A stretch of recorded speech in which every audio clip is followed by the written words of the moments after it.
Oi, gente, vamos então agora à aplicação desses conceitos todos que nós obtivemos até agora, campo elétrico, potencial elétrico, capacitância, numa aplicação prática que é o circuito elétrico. Todos os alunos de engenharia vão acabar tendo um curso mais específico de circuito elétrico, e então, portanto, aqui não é o objetivo do nosso curso se aprofundar muito em circuitos elétricos. Vamos apresentar de uma forma bastante genérica, bem rápida, algumas noções básicas sobre circuitos elétricos. Vamos então à nossa videoaula de hoje. Em primeiro lugar, a definição do que viria a ser um circuito elétrico. O circuito elétrico nada mais é do que, basicamente, um caminho para transferir energia de um local para o outro através do fluxo de corpos carregados eletricamente. No caso aqui a gente vê que são os elétrons hoje em dia, como são aceitos. Os primeiros conceitos em circuitos elétricos, a gente tem aí o conceito de corrente elétrica, de resistência e de força eletromotriz. Vamos lá então a cada um deles. Corrente elétrica.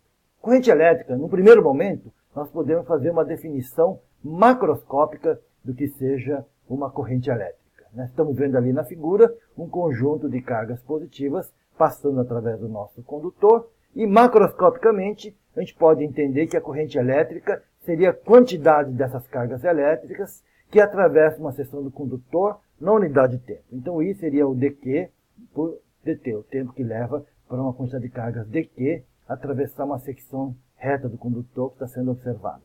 A unidade de corrente elétrica no sistema internacional é ampere, que é coulombs por segundo.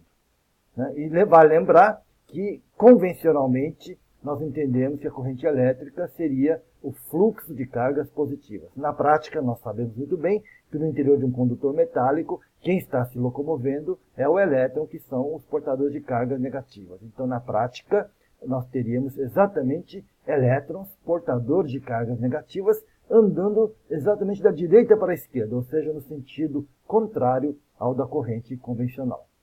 Podemos ainda fazer uma definição microscópica da corrente elétrica. Lembrando que no interior do condutor, ninguém não vai esperar nunca que as cargas todas se locomovam dentro do condutor, feito soldados em marcha num exército. Quer dizer, nós temos ali os condutores, os portadores de carga, se movendo de qualquer jeito, uns mais para cima, outros na horizontal, outros para baixo, até alguns andando no sentido contrário, com velocidades maiores ou menores.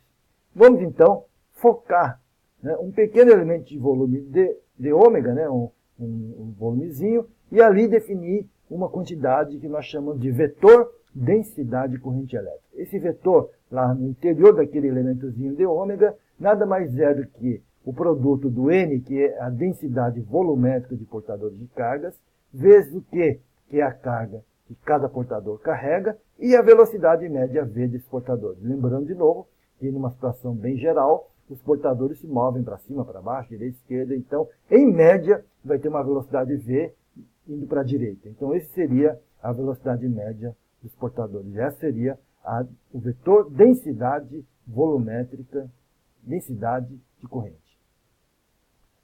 A corrente elétrica seria entendida, nesse caso, então, como sendo o fluxo desses portadores de cargas através de uma secção S. Isso significa que a corrente elétrica seria, então, a integral de fluxo, lembrando a integral de fluxo do campo elétrico, que era E escalar N ds, agora temos o J escalar N ds, onde o J é a densidade de portadores de carga, densidade de corrente.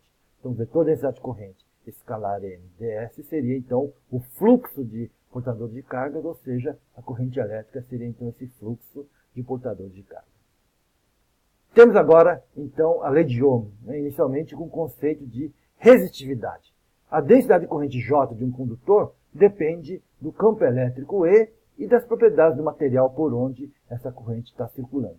Para certos materiais, especialmente os metais, a uma dada temperatura, a densidade de corrente J é proporcional ao campo elétrico E. Essa é a lei de Ohm. Como o J é proporcional ao E, então nós podemos ver ali que a resistividade ρ é definida então como sendo o ρ igual a E sobre o J. A variação da resistividade de um metal depende com a temperatura e é aproximadamente dado por essa expressão. Por fim, o inverso da resistividade é a condutividade. Temos aí então a definição da resistividade. E a relação agora da resistividade com a resistência. Quando a lei de Ohm é válida, a resistividade ρ permanece praticamente constante e podemos dizer então que o campo elétrico E é igual a ρ vezes a densidade de corrente J. Supondo que E e J sejam uniformes através de uma seção, então o fluxo da corrente elétrica vai ser o J vezes a área, né? Se o fluxo de J através de uma área, se o J é constante, né, o J sai da integral do fluxo e vai ficar então apenas a área, J vezes a área. Lembrando ainda que a diferença potencial V é E vezes, né, o L, que é o comprimento do condutor, né, já é uma definição também da diferença potencial, né, da lei de Ohms. Então a gente pode escrever que a diferença potencial V vai ser igual ao campo elétrico, no caso vai ser o ρ vezes o I dividido pela área A, vezes o comprimento L. Temos ali então o potencial, definindo a resistência como sendo o produto da resistividade vezes o comprimento do condutor dividido pela área do mesmo, da secção da área. Temos aí a lei de Ohm que vocês já aprenderam no ensino médio, que a diferença potencial V igual a RI. Essa é a lei de Ohm. Vamos agora à força eletromotriz, né?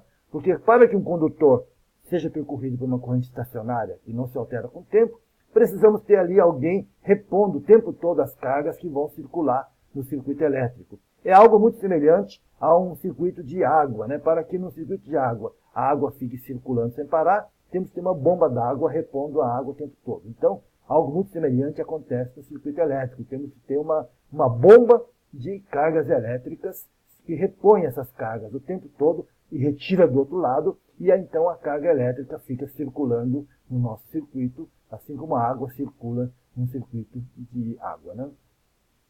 A fonte de força eletromotriz, nesse caso, pode ser uma pilha, uma bateria, um gerador elétrico, células solares, termopares ou ainda células combustíveis. Uma fonte ideal, né, de força eletromotriz, ele vai fornecer então uma diferença potencial VAB, que é dado pela lei de Ohm igual a RI. No entanto, sabemos que a própria pilha, a própria bateria, ele tem uma resistência interna, ou seja, parte da energia, antes de sair da fonte de força eletromotriz, ele já é consumida internamente, né, por efeito Joule, e aquele termozinho R minúsculo vezes a corrente I, onde R minúsculo é a resistência interna dessa nossa bateria, dessa nossa fonte de força eletromotriz. Então, a diferença potencial V, que é fornecida lá fora pela bateria, vai ser o epsilon, que é a força eletromotriz da bateria, já subtraindo o valor que é perdido internamente, que é o Rzinho I. Isso então seria igual ao RI que circula lá fora. Energia e potência. Além disso, no circuito elétrico, né, quando tem uma corrente circulando, então é realizado um trabalho. Né? O trabalho realizado sobre uma carga Q que passa pelo circuito é dado pela diferença potencial VAB vezes o valor da carga Q. É a energia potencial. Lembrar que a energia potencial é a diferença de energia potencial vezes o valor da carga que está circulando. Se é uma corrente I que passa pelo elemento de circuito, então a quantidade de trabalho, né, que é realizado vai ser de potencial VAB vezes a quantidade de carga, ou seja, a corrente I vezes o tempo dt, que essa quantidade de carga dt passa por lá. Esse trabalho representa a energia elétrica transferida ao elemento. E aí definimos a potência. Lembrando que potência é trabalho por unidade de tempo. dW dt dividindo por dt, vai ficar então que a potência é simplesmente VAB, né, a diferença potencial no circuito, vezes a corrente I. Né? Quando o elemento que recebe energia for um resistor, lembrar então que existe a relação entre, né, o VAB vezes o I é RI ao quadrado. Portanto, a potência vai ser igual a RI ao quadrado ou ainda VAB ao quadrado sobre R. Por fim, né, podemos ver, né, vocês aprenderam já no ensino médio, a colocação de resistores em série ou em paralelo. Existem essas combinações possíveis. Combinação em série é quando os resistores estão colocados na sequência uma após a outra, né, um resistor em série, a diferença potencial em cada um dos resistores, V1, V2, V3, a diferença potencial total é a soma dos três. Resistores em paralelos é quando eles fornecem caminhos alternativos para a corrente elétrica. Temos ali, então, R1, R2, R3 em paralelo. A corrente I que vem pode se dividir para cada um dos resistores, I1, I2 e I3. A soma das correntes I1, I2 e I3 vai dar a corrente total que chega e que sai pelo outro lado. A resistência equivalente, que a gente pode calcular, é uma resistência única que levaria ao mesmo resultado quando colocados no lugar das três resistências que estão ali colocadas, ou em série ou em paralelo. No caso da resistência em série, a resistência equivalente é simplesmente a soma da resistência R1, R2 e R3. No caso das paralelas, o 1 sobre a resistência equivalente vai ser igual à soma do inverso de cada uma das resistências. Tudo isso já é conhecido desde o ensino médio de qualquer aluno. Temos, finalmente, a lei de Kirchhoff. Né? As leis de Kirchhoff, temos a lei dos nós, está ali claro, no nó é aquele ponto preto, as correntes I3 e I2 estão chegando, as correntes I1 e I4 estão saindo, e o que podemos dizer é o seguinte: a soma algébrica de todas as correntes que entram ou saem no nó é igual a zero. É lógico, o que entra de um lado deve sair pelo outro. Isso simplesmente está expressando a conservação da carga elétrica. Não há nem criação e nem sumiço, absorção de cargas elétricas. O que entra de um lado vai sair pelo outro lado. E temos ainda a lei das malhas de Kirchhoff. Temos ali uma malha, um ciclo R1, R2, R3, no formato de uma malha. A soma algébrica de todas as diferentes potenciais através da malha é igual a zero, ou seja, a somatória é igual a zero. Isso está basicamente representando o fato que a força elétrica é conservativa. Nós devemos lembrar que quando a força é conservativa, a integral da força elétrica no caminho fechado é igual a zero, ou seja, a energia potencial é zero, o potencial também vai ser zero no caminho fechado. É isso que está na lei de Kirchhoff. Vamos então aproveitar para fazer um pequeno exercício, só para ver então como é que é o cálculo das resistências equivalentes no circuito. Vamos pegar um circuito bem complicado só para a gente ver, a título de curiosidade. Temos aí um circuito só formado por resistores do tipo R1 e R2. R1 estão ali colocados na horizontal, os R2 em amarelo na vertical, na configuração que está ali colocado. E temos aí um circuito muito interessante, é um circuito que se estende até o infinito do lado direito. Aquela linha pontilhada significa que os R1 e R2 vão continuar nessa mesma configuração até o infinito. E o problema pede para a gente provar que a resistência total equivalente desse circuito vai ser R1 mais a raiz quadrada de R1 ao quadrado, mais 2 vezes R1 vezes R2. Então esse é o cálculo que nós devemos fazer para mostrar que nesse circuito infinito a resistência equivalente vai ter este valor. Esse cálculo é bastante simples e é muito interessante. Como o circuito é infinito, se a gente imaginar essa linha pontilhada pegando esses resistores R1 e R2 e uma linha pontilhada laranja pegando a partir do segunda malha ali, então a primeira malha com R1, R2 e o R1 no horizontal ali fica de fora, na primeira linha pontilhada em amarelo pega todo mundo, a segunda só pega a parte da direita ali.